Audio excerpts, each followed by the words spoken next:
Okay, so let's dive right in. We're about to explore a city that's been literally frozen by divine judgment, where the entire subway system is basically the bloodstream for a conspiracy that isn't just deep, it's ancient. So forget everything you think you know about urban legends, because this one feels terrifyingly real. Our story kicks off right here, in the middle of the chaos of the 99th Street station. Now, on the surface, it looks like a pretty straightforward story of corruption and greed.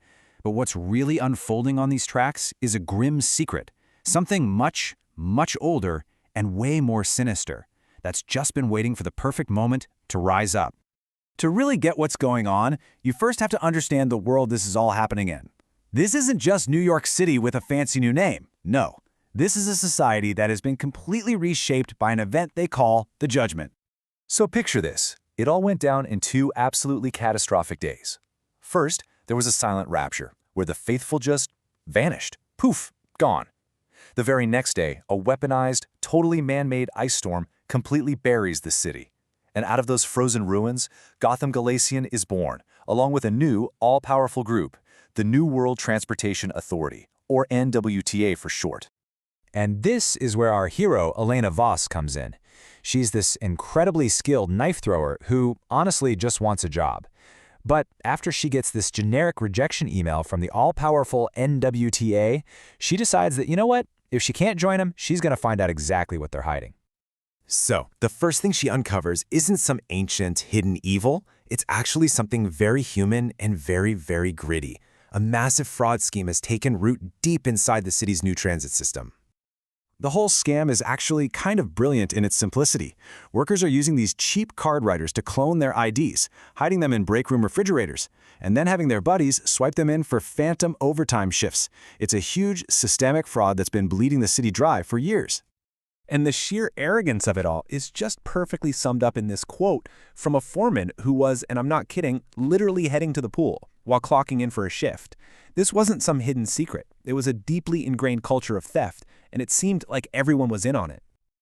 All right, so let's move to the next layer here, because Elena realizes pretty quickly that this isn't just about stealing money.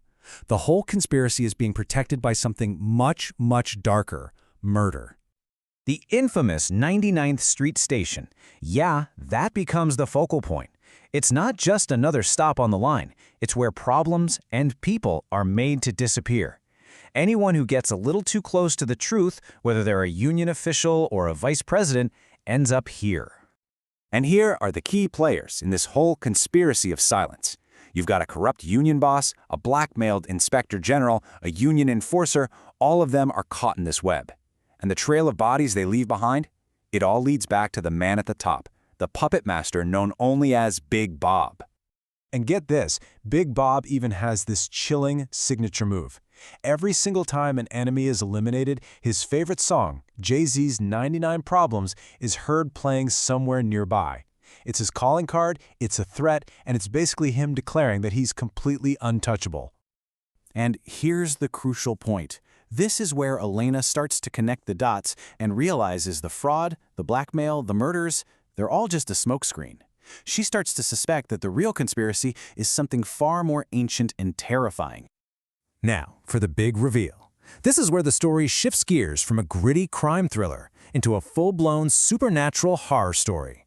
Because, well, the truth is way stranger than anyone could possibly imagine.